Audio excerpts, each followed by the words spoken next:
쇠맛이 날 때까지 귀에서 피가 날 때까지 탈탈탈 털어드립니다. 뉴스 투머치. 오늘은 그런데 투머치 토커 라인업에 변동이 있습니다. 에이스 투수가 등판하는 날입니다. 저 강창로 중앙일보 노소련이 개인 사정으로 이번 주에 못 나오게 돼가지고 저희가 새로운 콜라보레이션 이른바 앵그리 뉴스 투머치. 좋은데요? 예, 뉴스가 화난 뉴스가 아주 많다 뭐 이런 뜻입니다. 예. 세 분 소개해드릴게요. 앵그리 성태, 김성태 국민의힘 전 의원, 박성태 사랑과 사회연구소 연구실장, 김준일 사평론가입니다. 안녕하세요. 예, 안녕하세요. 오랜만에 투성태스. 그러니까 저희 큰 성태님이세요. 예. 큰 성태님, 내가, 작은 내가 성태. 좋아하는 아우님. 예. 제가 양성태 옆에 끼었네요. 예. 우리 성태업계의 거목이라고 할 수 있어요. 그렇습니까? 예. 우리 박성태 시장도 어디 가면 영보다는 그죠? 예. 근데 작은 성태가 됐어요 여기서는. 그럼요. 큰 성태예요 지금. 지금 큰 성태입니까? 지금 대한민국 정치 방송 패널 중에서 가장 돋보이는 그런 예. 지금 패널 중에 한 사람이잖아요. 그렇죠. 물론 오늘 진짜 김준일 평론가하고 두 분 다 진짜 기라상 같은 걸 앞에 두고 이게 앵그리 성태 혼자 할 때는 괜찮은데 이분들하고 내가 어떻게 해야 되나 싶으네. 원래 하시는 대로 그냥 앵글이 해주시면 돼요. 예. 오늘은 이 얘기를 해볼게요. 저는 사실은 살다가 배우 얘기를 저희가 이 뉴스 코너, 이 정치 코너에서 하게 될 날이 올 거라고는 생각을 못했는데 그런 일이 왔어요. 이 조진웅 씨요. 뭐 아시겠지만 과거 이제 소년범 전력이 공개되면서 배우 생활 은퇴를 선언했는데 사회적으로는 굉장한 이슈고 논쟁거리긴 하죠. 소년범 때 문제를 성립돼서 언제까지 이제 그 얘기를 해야 되냐 뭐 이런 사회적으로는 좀 뭐 찬반 양론이 있을 수도 있고 논의해볼 만도 한데 문제는 정치권이 여기 들어왔거든요 지금. 예. 그래서 일이 좀 커지는 것 같습니다. 이 두 분의 전직 언론인과 정치인이 계신데 지금 정치권에서 벌어지고 있는 조진웅 씨 논쟁 요거 어떻게 보시는지. 그러니까 이제 청소년기에 이제 비행 논란은 있을 수가 있어요. 상당히 일부분이지만은 그렇지만은 그런 비행 논란이 제기된 직후 이제 본인이 그 경중에 따라 가지고 자기가 이 영화계를 갖다가 배우로서 전격에 은퇴를 해야 될 건지 안 그러면 뭐 당분간 활동을 중지하고 자중의 시간을 가질 건지 그거는 자신이 판단하는 거거든요. 그런데 이분이 전격 은퇴까지 선언한 데는 그 정도가 좀 심하다는 거죠. 그러니까 이제 한번 뭐 실수 정도 이런 게 아니라 진짜 소년범으로서 이제 다시 갱신해 가지고 뭐 성장해서 사회의 중요한 구성원이 되는 그런 정도의 범죄를 넘어선 그런 뭐 일탈이 있었던 거예요. 그래서 이제 문제는 이제 조준익 씨가 그런 선택을 하고 난 이후에 이 한국 사회가 오랫도록 붙들고 있던 그런 질문. 과거는 어디까지 용서할 수 있는가. 이걸 다시 공론의 탁자 위에 지금 올린 거 아니겠습니까? 저는 그런 측면에서 민주당이 그래도 이 보수 진영이 늘 진보 진영의 약한 고리가 인권, 삶, 환경, 노동 뭐 이런 것들 아닙니까? 그러면 가장 열불을 내고 막 난리가 났어야 될 그런 정치 집단이 민주당이어야 될 거예요. 그런 민주당이 어느 날부터 조진웅 씨만은 그렇게 그냥 뭐 그럴 수 있지 이런 식으로 갖다 이걸 감싸고 보다듬으면서 그러니까 평상시도 그렇게 해라는 거예요. 그러니까 많은 공직자들이나 많은 또 뭐 공인들 같은 경우는 이 조그마한 뭐 그런 청소년기의 실수도 다 그게 말 기사가 되고 보도가 되면은 바로 어떻게 합니까? 바로 끌어내리기 위한 그 목소리가 얼마나 세는 겁니까? 저는 그런 측면에서 이 조진웅이 영화에서 맡아온 그런 또 역할들이 정의와 법을 상징하는 그런 경우가 많았지 않습니까? 이번 논란 같은 경우는 과거에 단순한 어떤 폭로, 단순히 뭐 과거 폭로가 아니라 저는 이미지 충돌이라고 봅니다. 그런 측면에서 조진웅 이 배우가 빠르게 은퇴를 결정한 것도 바로 그것 때문입니다. 알겠습니다. 원래 배우가 이런 과거 논란이 있는데 계속 활동할 수 있느냐? 아니면 활동 못하느냐는 결국 소비자인 대중이 결정하는 거잖아요. 그렇죠. 대중이 보고 싶으면 컴백하는 거고 나 너 보기 싫어 하면 못 나오는 건데 이거 사실은 정치권으로 참전한 거거든요. 이거 왜 참전했다고 보세요? 민주당 쪽에서 먼저 참전을 한 거죠. 굳이 얘기하자면. 그러면 정치병이다. 예. 정치병? 정치병. 예, 정치병이 심하다라고 조금 얘기를 안 할 수가 없고 이게 논쟁의 지점이 예. 크게 보면 두 가지인 것 같아요. 하나는 이거를 이제 저널리즘 쪽의 관점에서 보면 이제 보도를 해야 되는 거냐 할 수 있는 거냐 안 하는 거냐 그래서 뭐 기자 지금 고소한 고발한 이제 변호사도 있고 그렇잖아요. 그게 한 축이 있는 거고 두 번째는 이제 뭐 용서해야 되느냐 말아야 되느냐 뭐 요건 건데 일단 이게 시작이 처음에 이제 조진웅 그리고 박나래 이제 무슨 갑지르호 조세호 학포고 이렇게 나오니까 이제 재밌었던 현상이 뭐냐면은 이제 보수 진영에서 그런 얘기가 나왔어요.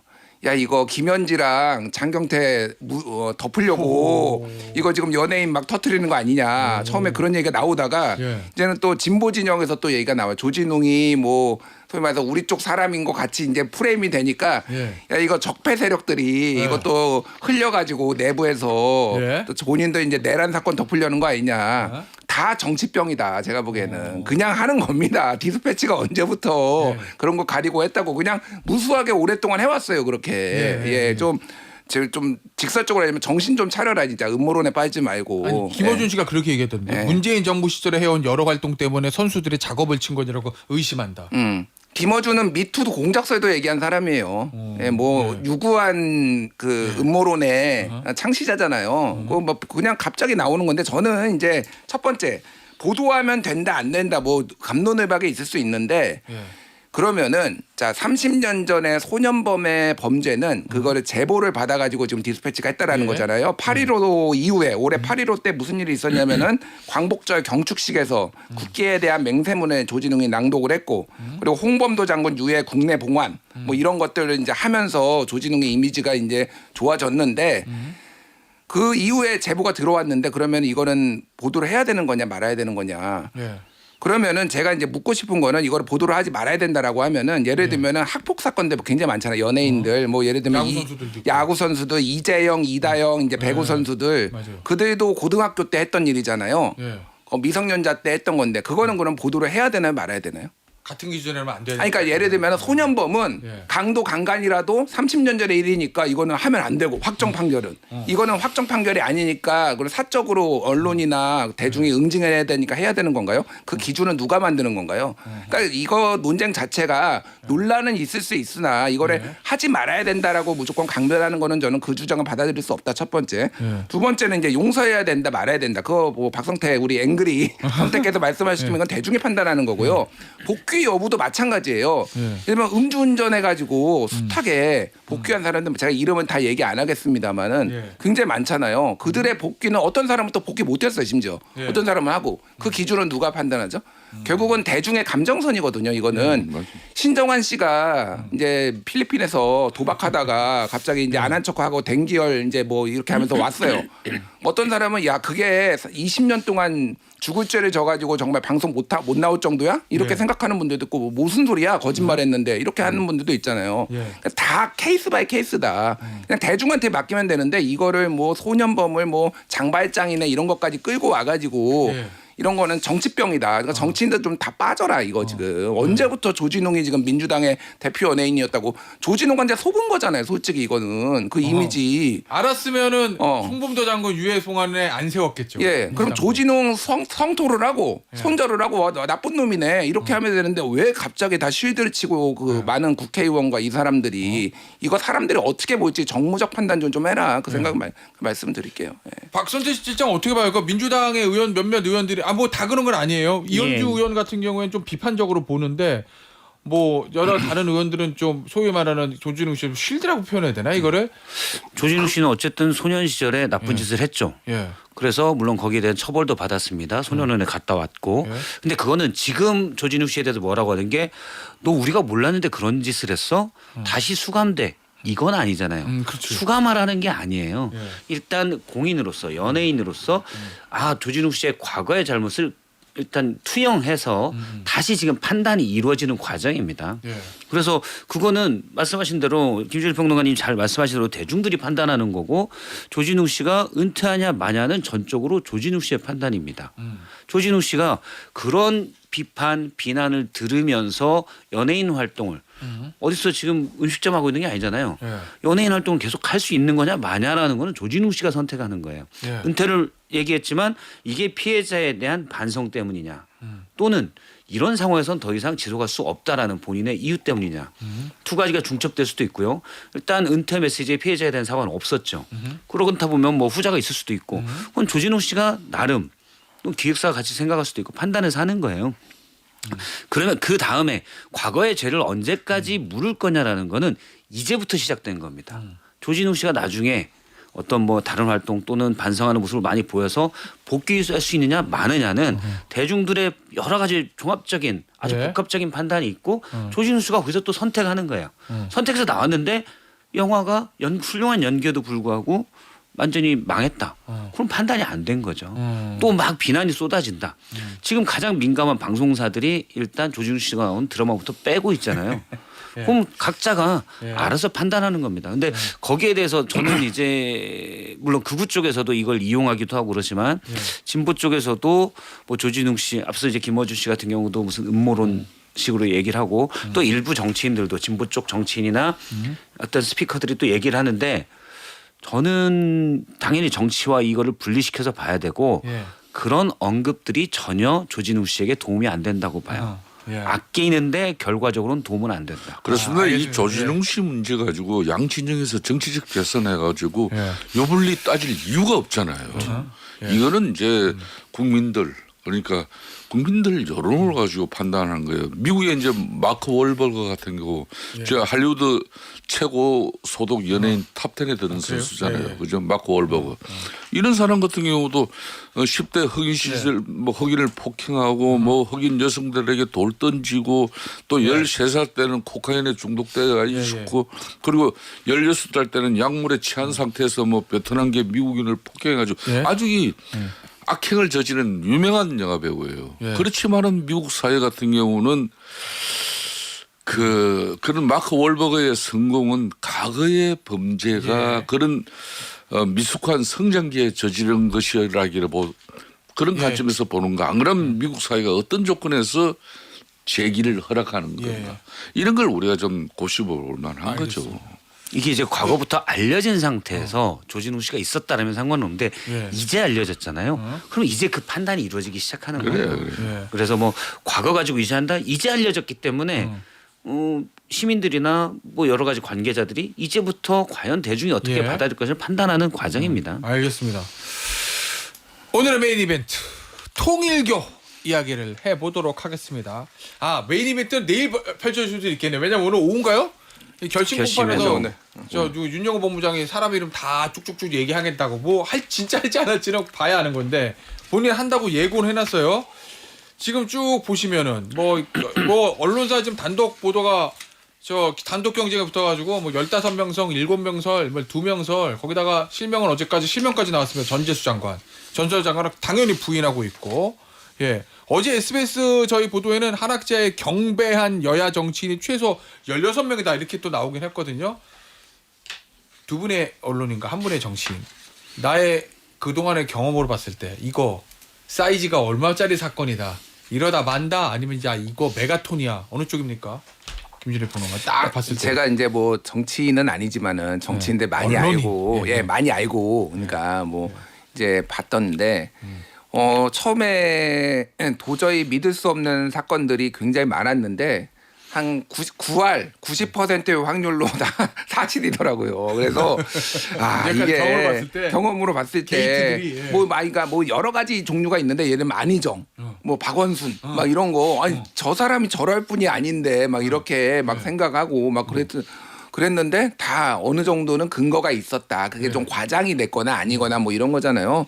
전재수 의원은 일단은 개인적으로 조금 어느 정도 아는 분이고 저는 뭐 굉장히 좀 훌륭한 정치인이라고 생각을 해왔는데 깜짝 놀랐어요 사실은. 근데 지금 중립기열에 박아놓은 상황이지만은 정말로 1도 아무것도 없는데 이게 나왔을까라는 의구심은 과거의 전례로 봤을 때 생각이 든다라는 거고 저는 이거는 꽤 사이즈가 그러니까 다른 무엇보다도 정권에 대한 신뢰, 그러니까 개별 정치인의 어떤 부패 문제가 아니라 정권에 대한 신뢰 문제로 좀 비화할 가능성이 있다고 봐요. 왜냐하면은 특검이 이거를 인지하고 이거를 이첩을 하지 않고 들고 있었잖아요 지금까지.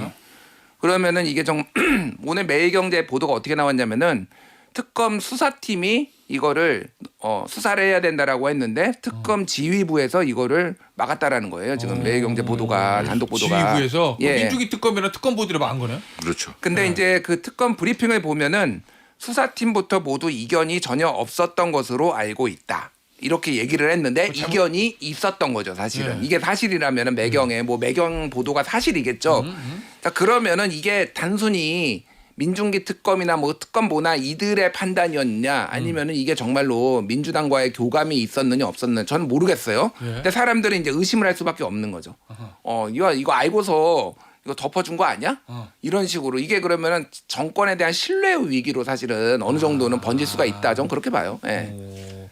박성태 실장 어떻게 봅니까, 요 사안? 이건 꽤 커질 것 커질 같아요. 것 같아요? 예. 일단 뭐 윤영호 전 본부장의 주장으로 따지면 예. 장관급만 4명 있다는 거 예. 아닙니까? 여기에는 제가 알기로는 뭐 장관과 장관급이 같이 포함된 것으로 알고 있는데 예. 그러면 커지죠. 커질 거고 일단 지방선거에 전재수 의원이 예. 본인은 이제 결백을 주장하고 있는데 예. 일단 이게 뭐 경찰이든 공수처든 수사에 나서고 기소하고 법원에서 거기에 대한 판단할까지는 시간이 오래 걸리죠. 논란이 되지만 지금 김준일 평론가님이 얘기하셨듯이 많은 또 사람들은 그럴 것이다라고 생각을 할 겁니다. 예. 윤영호 본부장이 예를 들어서 건진 통해서 김건희에게 주고 이런 것들은 말하는 게 사실인데 요건 그럼 거짓말로 했겠어? 안 맞잖아요. 사실은 어색한 거죠. 논리가. 네. 그래서 이것도 사실로 받아들일 가능성이 일단은 커요. 그래서 지방선거에도 전 영향을 줄 거라고 보고 또 민주당 쪽 인사들이 많다는 측면에서 악재다. 그렇죠. 근데 저는 이게 이제 또 다른 원래 작용이 있으면 무조건 반작용이 뭐 있다고 그렇죠. 생각해요. 예. 그래서 공직기강이나 예. 이재명 정부가 최근에도 이제 공직기강을 많이 잡고 있는데 다른 쪽으로 정치개혁이랄지 그쪽 그런 식으로도 커질 수도 있다고 봅니다. 의원님. 예. 저희가 의원님 출연한 시간 다 찾아봤어요, 어저께. 예. 그랬더니 7월 달에 앵그리 성태 이런 얘기를 하신 적이 있습니다. 통일교 처음 나왔을 때 이제 권성동 의원 얘기 나왔을 때 제가 질문을 드렸더니 저도 큰 선거 책임을 맡고 있을 때 통일교 관계자들이 접촉을 제한해 오고 그런 게 허다했다. 민주당도 그러면 과거 통일교에 뭐 어떤 그런 제한 없었습니까? 이렇게 얘기하셨거든요. 기억나시죠? 예. 그런 것 같아요. 예. 예, 그죠. 예, 예. 작년 7월 달에 제가 그런 7월에. 예. 저도 앞에서 들은 것 같습니다. 아, 예, 예. 예. 그거 알고 말씀하신 거예요, 그때? 이거 이제야 예. 이제야 말할 수 있다. 통일교의 그런 이 정치 세력들하고의 항상 늘 연계하고자 했던 예. 그런 통일교의 입장들이 그게 이제 현실대로 이게 금품 논란으로 때로는 뭐 자기네들 사업과 관련한 로비 논란으로 어떤 행태로든지 그 실체적 사실은 있었다는 거죠. 그러니까 이제 사실상 수축이었어요? 알고 계신 게 있었어요? 2017년부터 2021년 문재인 정부 시절에는 이 통일교가 예. 민주당 인사들하고 특히 민주당의 친문 인사들 실세들 그 여당이니까. 예. 예. 그 사람들하고의 접촉을 위해서 다각적인 노력을 했어요. 그때 내가 들은 정보로도 가령 친문 인사 누구 정도는 예. 통일교하고 좀 가깝게 지낸다 하더라. 그때도 정보가 있었구나. 그런 정보를 제가 알고 있죠. 예. 저도 뭐 그때 뭐 방송을 얘기했지만은 뭐 저희 당의 큰 선거 때 예. 뭐 저도 뭐 큰 역할을 맡은 적이 꽤 있어요. 예. 그럴 때마다 뭐 우리도 선거 때는 이 진영이든 저 진영이든 표가 되는 길이면 북망상청에 죽어 있는 뭐 조상도 흔들어 깨서 표 찍어달라 그러는 건데 예. 더군다나 통일교가 늘 100만 표 이상을 가지고 있다고 자기네들이 가시를 해요. 예. 그런 조직에게 더군다나 문선명이나 한학자 총재 이런 사람들 말 한마디에 일사불란하게 다 움직이는 그런 조직이고 그런 유권자다. 예. 그런데 어느 정당이 그걸 갖다가 놓치려고 하겠습니까? 그런 측면에서 뭐 여러 형태로 항상 통일교하고의 접근은 있을 수가 있었죠. 예. 자기네들도 접근을 해오고 또 각 정당 입장에서는 득표에 도움을 한 표라도 얻기 네. 위해서 뭐 그걸 소홀히 하지 않았어요. 뭐 그런 측면에서 제가 이야기고 예. 이제 오늘 이제 결심 공판에서 이제 윤영호 씨가 통일교가 금품을 건넸다는 그런 민당 전현직 위원회 실명을 공개할 계획이라고 밝혔잖아요. 이거 말 밝혀지고 나면요. 지금 앞에 말씀하신 내용처럼 지금 이제 민주기 특검팀에서는 8월 달에 이미 윤영호가 특검에서 이걸 진술을 했는데 예. 이거는 놔두고 그냥 국민의힘 건성동만 그리고 국민의힘 당사만 압수수색을 비리해대 가지고 결국은 영장 치고 그냥 기소까지 해서 지금 건성동은 재판 받고 있잖아요. 예. 그런 측면에서 이 분명히 어느 특정 세력들만 이게 특검이 편향적 선택적 수사를 했다는 것은 이것도 문제지만은 문제는 저는 지금부터라고 봐요. 지금부터 이 이제 과거 문재인 정부 시절에 또 활발하게 이루어졌던 이런 통일교회 민주당 접근의 여러 실태가 만일 올 결심공포에서 윤용호가 또 구체적으로 밝혀낸다 그러면 이거는 이재명 이제 대통령이 어떻게 감당해야 되겠습니까? 또 자기 진영 자기 친정집 사람이라고 해서 다 듣고 가야 돼요. 그러니까 이재명 대통령이 어제 아침에 한 이야기 왜 국무회의에서 대한민국 지금 뭐 이 엄동설안에 민생 묵고 사는 문제 소외 취약계층 챙길 문제 얼마나 많습니까? 그런데도 불구하고 뭐 이 종교 탄압 이야기까지도 들어가면서도 이거 재단 해체하고 이런 문제를 갖다가 부채처장한테 물었다는 것은 그 연계가 되는 그런 의심을 할 수밖에 없는 거죠. 그 대통령의 발언 어제 국무회의에서 사실 통일교 문제 두 번째 한 거거든요. 꺼낸 거거든요. 정치 개입하고 불법 자금으로 이상한 짓을 하는 종교단체의 해산 방안을 검토하라고 했는데 해봤느냐? 사단법인이든 재단법인이든 법인격제도 헌법과 법률을 위반되는 지탄받을 행위를 하면 해산시켜야 된다. 요 발언을 한 의도가 뭔지는 광고 듣고 3부에서 나눠보도록 하겠습니다. 오늘 스페셜 앵그리 뉴스투머치 광고 듣고 3부에 돌아옵니다. 자, 통일교 이야기를 좀 더 해볼게요. 어제 대통령의 국무회의 발언 해산시켜야 된다. 두 번째거든요. 국민의힘에서는 통일교를 향한 협박이다. 뭐 이렇게 얘기를 해요. 입단문란은 협박이라고. 그 대통령이 어제 한 얘기를 의도는 뭐라고 봅니까, 박 실장은? 의도야 뭐 대통령님만 알겠죠. 그런데 우리가 해석의 영역이니까 굳이 물론 이재명 대통령이 이전에 경기도지사 시절에도 코로나 관련해서 신천지에 대한 압수수색을 지휘하고 이런 것도 있고 통일교에 대한 여론이 안 좋기 때문에 이재명 대통령 스타일의 그런 데는 진두지휘하고 앞장서는 경향이 있거든요. 그런 걸 수도 있고 하지만 정치적으로는 충분히 지금 민주당 관련해 예를 들어서 사건 번호를 11월 달에 만들었다는 거 아닙니까? 통일교 윤영호 본부장이 민주당 인사들에게도 후원금을 전달했다. 이 사건 번호를 11월에 만들었으면 그게 어떻게든 대통령실에 정보가 갔을 수도 있죠. 그러면 관련돼서 뭐 지금 야당에서 주장하는 것처럼 통일교에서 뭐 더 나오면 니네는 법인이 해체될 수도 있어. 라는 걸로도 충분히 전 들릴 수 있다고 봐요. 다만 윤영호 본부장의 입이잖아요. 윤영호 본부장은 지금 통일교 인사라고 볼 수가 없어요. 그 안에서도 내부에서도 지금 배신자가 돼 있고 그리고 윤영호 본부장의 입을 따라서 한학자 총재도 구속됐거든요. 그러네요. 그래서 윤영호 본부장 입장에서는 지금 개인적인 그냥 생각이에요. 저는 한마디로 정의한다면 윤영호 본부장 생각은 다 같이 엿대보자예요. 그런 상황에서 굳이 통일교 법인 해체를 염두에 두면서 본인의 입을 막을 생각은 없을 거라고 봅니다. 그럼 오늘 윤영호 본부장 어떤 형태로인지 얘기할 거다라는 말씀이시구나.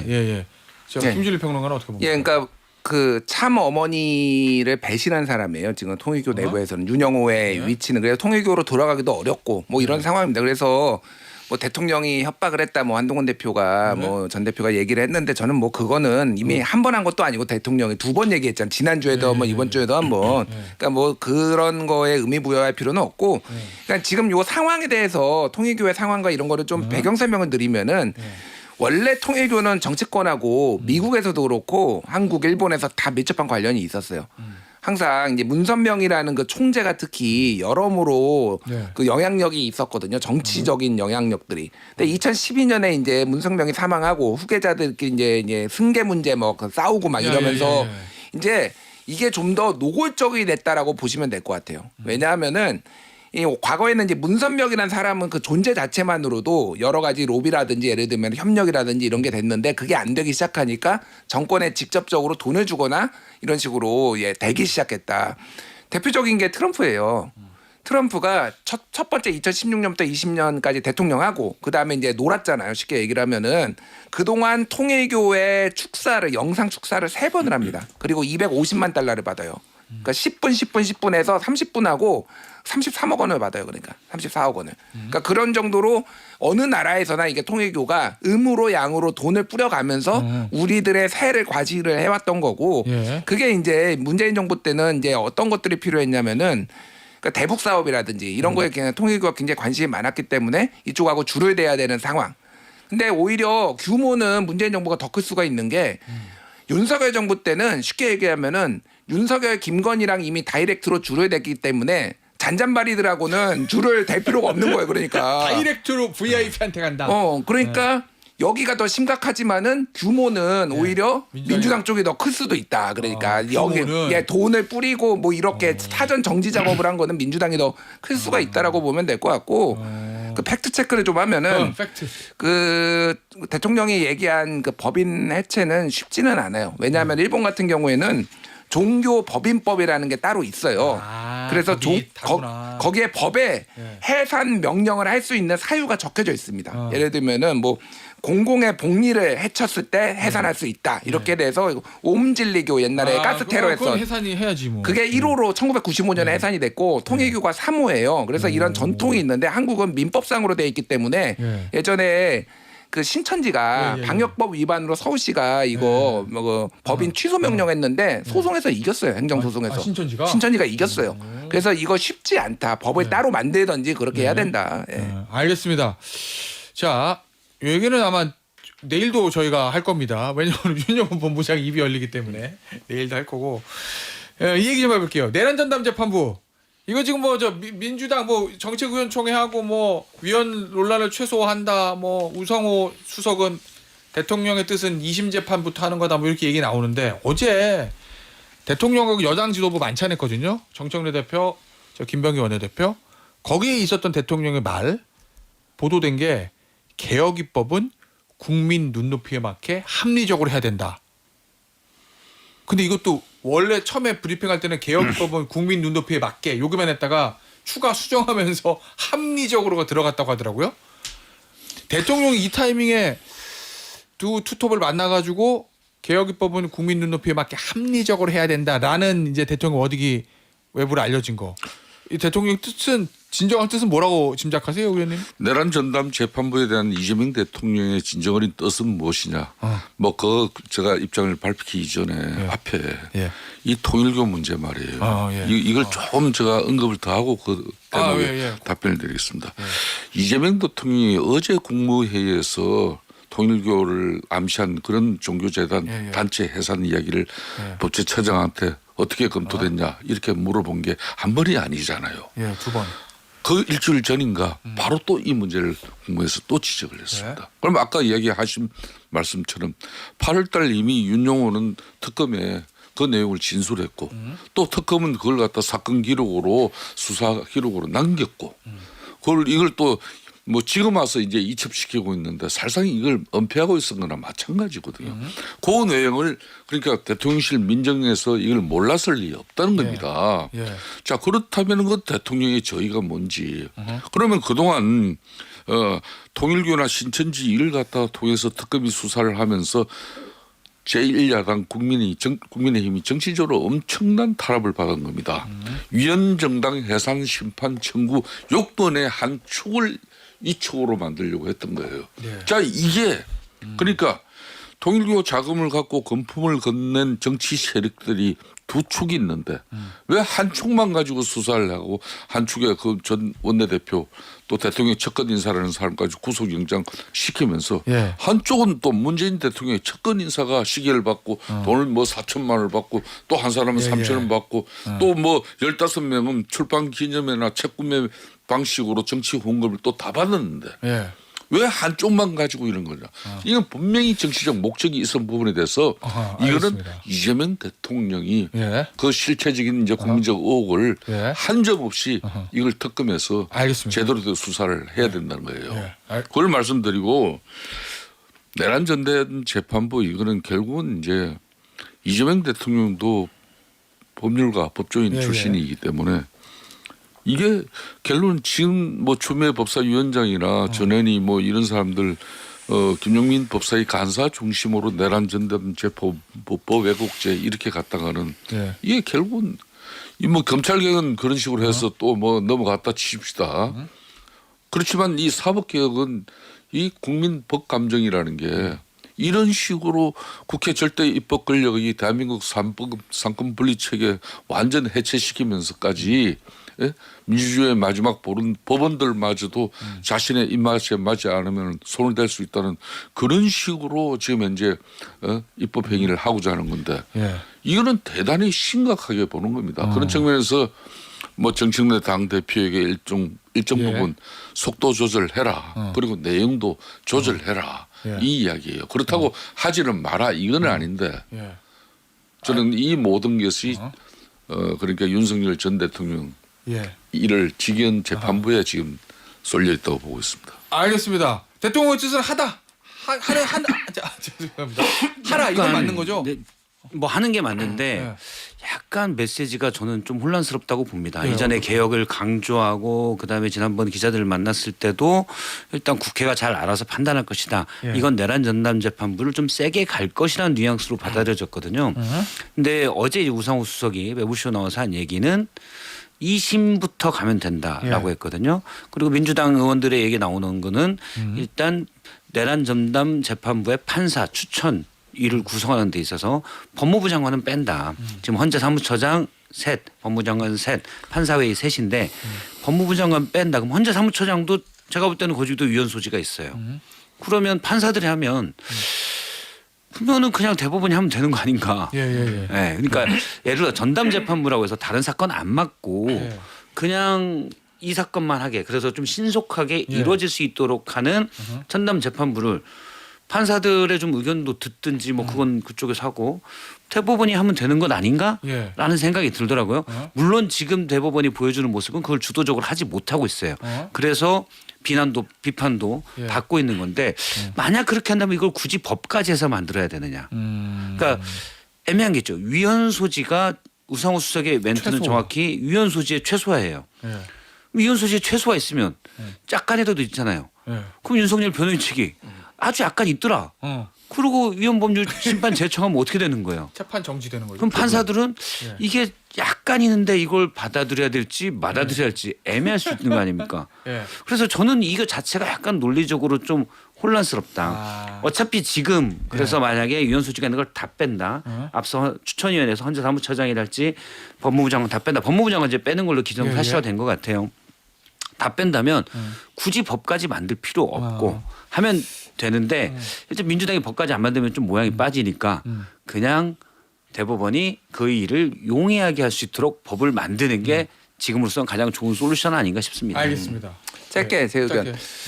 그러니까 저는 대통령과 대통령실이 지금 줄타기를 하고 있다고 생각해요. 무슨 얘기냐면은 이게 이제 대통령은 이제 국민 전체의 대통령이고 그러다 보니까 여러 가지를 고려를 해야 되잖아요. 당연하죠. 그런데 그렇다고 개혁의 이니셔티브를 정청래한테 내줄 수는 없는 거예요. 오, 이건 또 뭐예요? 아니, 무슨 얘기냐면은 예. 대통령이 갑자기 뜬금없이 센 얘기들을 해요. 예.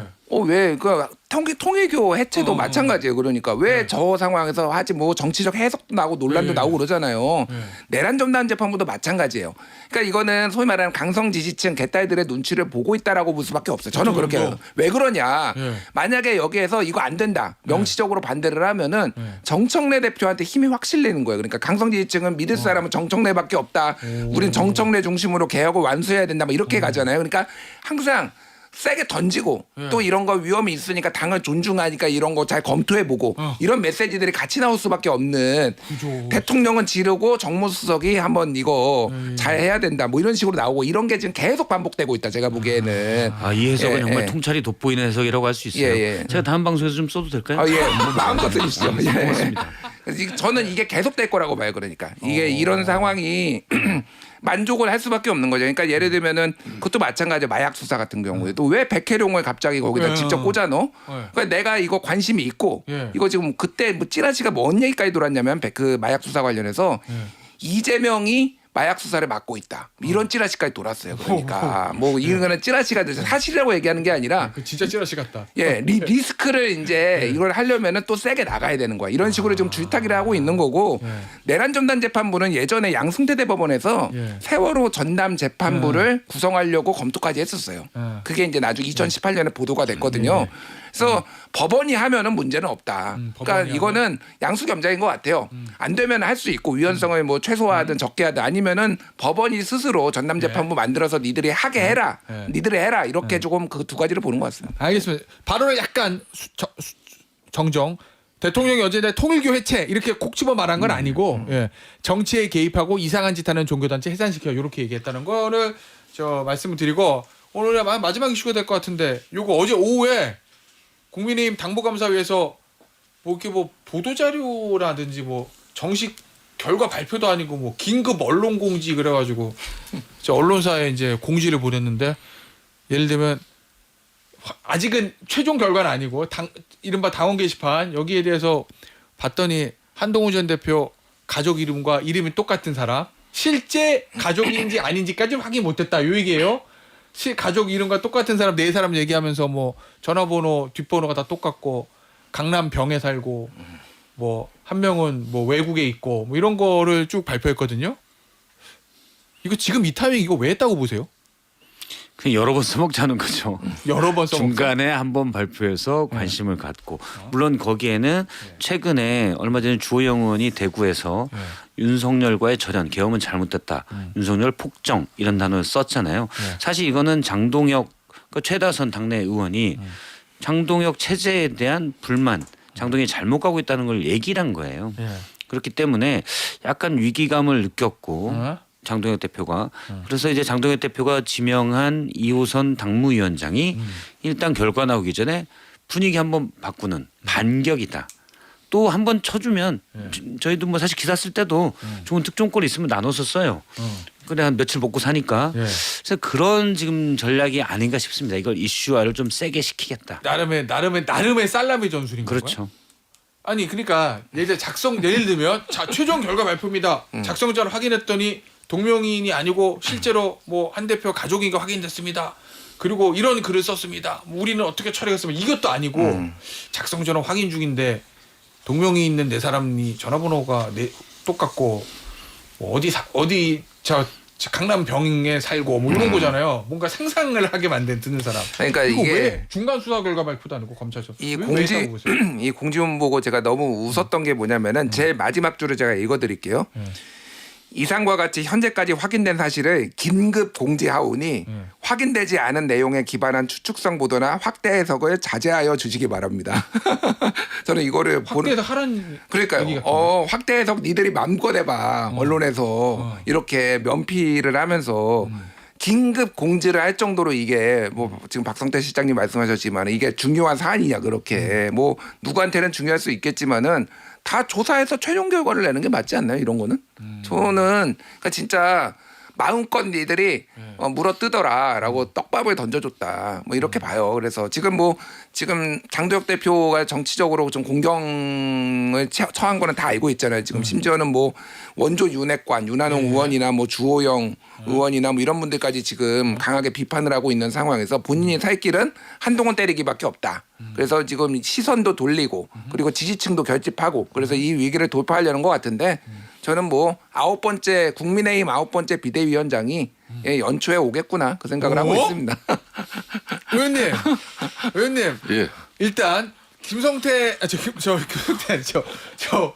김준일 평론가는 9번째 비대위원장이 연초에 올 거다 전망했는데 지금 분위기가 윤한홍 의원, 주호영 의원 지금 윤석열 전 대통령 뭐 비상계엄 사과해야 된다. 똥 묻은 개가 겨 묻은 게 어떻게 나무라냐. 뭐 폭정 얘기까지 나왔거든요. 그러니까 지금 당내 실제 분위기 어떻습니까? 보수 우파의 성지라고 일컬어지는 이제 대구의 한복판에 서 있는 선수가 주호영 국회 부의장입니다. 수성구고. 예. 그러니까 주호영 의원은 뭐 저도 뭐 저랑 정치도 하면서 형 동생으로 이렇게 편하게 지내지만은 당내 모든 현역직 의원들이 주호영 의원은 다 자기 편인 줄 알아.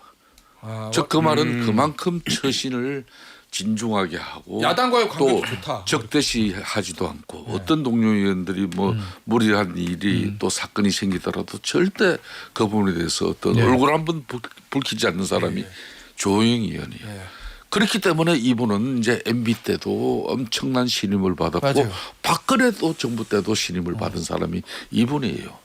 그래서 이제 이렇게 보면은 당내 뭐 우리 같은 사람은 뭐 성격이 다혈질이라서 금방 뭐 판단을 이리저리 하는데 조영 국회 부의장 조영희 의원 같은 경우는 제일 마지막에 판단이 이루어져요. 예. 이- 신중하시다 그만큼. 그 대구에서 이번에 한 발언 내용을 보면은 윤석열 전 대통령 절을 해야 되는 것이고 윤석열 대통령 뭐 3년 가까운 국정은 폭정이었다는 것이고 또 그런 측면에서 국민의힘이 이제 바로 서야 된다. 이런 이야기 아니겠습니까? 그걸 대구에서 했단 말이에요. 자, 이 말은 우리 당이 처해 있는 지금 이 상황이 절체절명의 위기라는 겁니다. 작년 총선에서 이미 뭐 엄청나게 실패했죠. 그래서 절대 입법 권력이 민주당이 손에 쥐니까 지금 어떤 세상이 되고 있는지 다 국민들도 알고 우리도 알고 우리 당원들도 안다는 거예요. 자, 6월 3일 올해 또 조기 대선에서 행정부의 수반 대통령 권력도 이재명 대통령 가니까 어떤 세상이 되는지 또 알아요.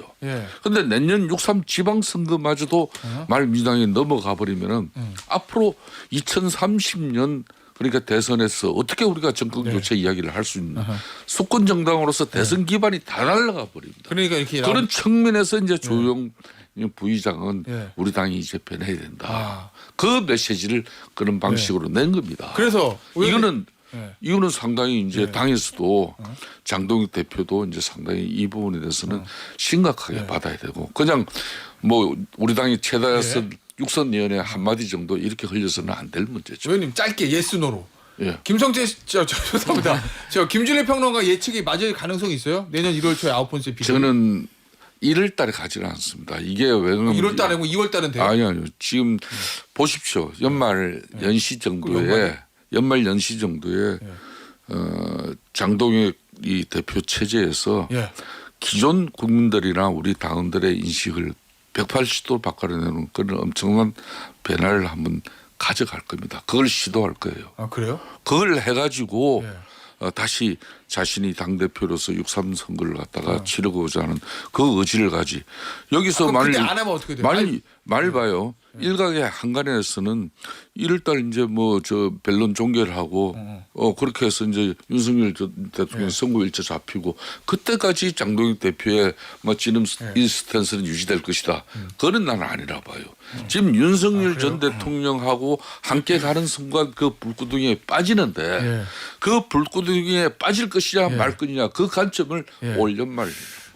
저는 개인적으로는 그렇게 갈 가능성이 있는데 장동혁 대표가 뭔가 태세 전환, 급변침을 표명할 것 같은데 그게 국민의힘에선 가장 안 좋은 거예요. 어차피 쇼거든요. 그래요? 어차피 싸워서 부러지는 게 낫습니다. 2월 중순 아니면 말에 그때 추석 연휴 아니요 설 연휴와 윤석열 심판 선고 그게 딱 맞물릴 때 그때가 분기점이에요. 그때 교체될 가능성이 높습니다. 알겠습니다. 여기서 마무리할게요. 뉴스 투마치였습니다. 감사합니다. 감사합니다. 감사합니다.